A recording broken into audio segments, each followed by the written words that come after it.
Right, so I've made a live catch version of kind of what was the string brick trap. Actually, so I've done a live trap version. I've done like a kind of multi-purpose trap, I suppose, with two different ways of doing it. So I'll show you what I've got and how it works.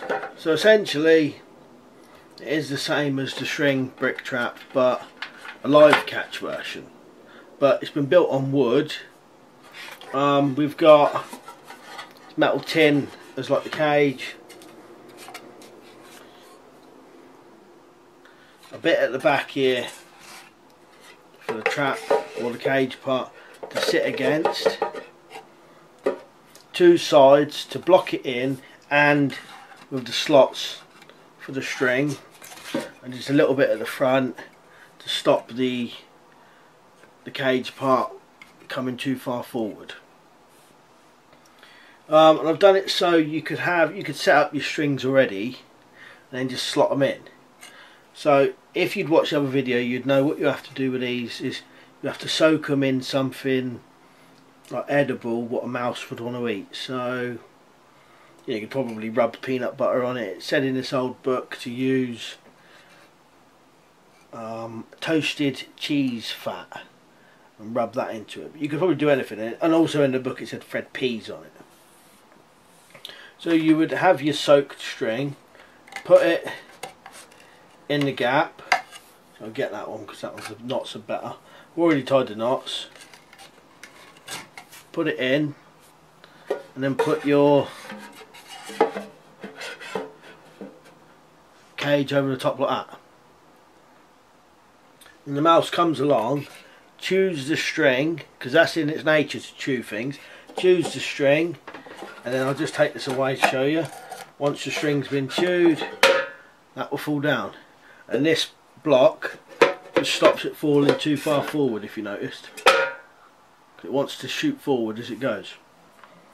So the other option is you get your soaked string, put that between, and I've got like a deadfall one. That's just the end of a weight thing on there. You could put a block of lead on there, whatever. Now you put that on there, but as you can see, there's no real gap for chewing. So if you just had a little block of wood and put that in there near enough anywhere, that creates enough of a gap for the mouse to be able to chew through it. Now that's a method you could use if you're doing it with the brick as well.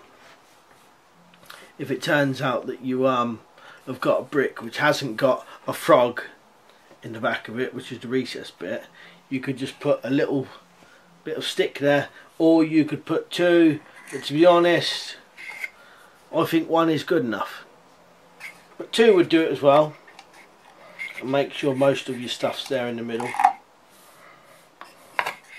Another alternative you could do if you had wood is, if you knew where the string was going to lie, you could mark it with a pencil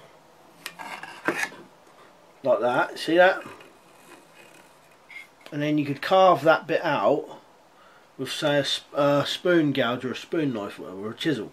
Carve it out, have most of the bait in the middle there, so that when he chews he's got a place to kind of put his nose, whatever.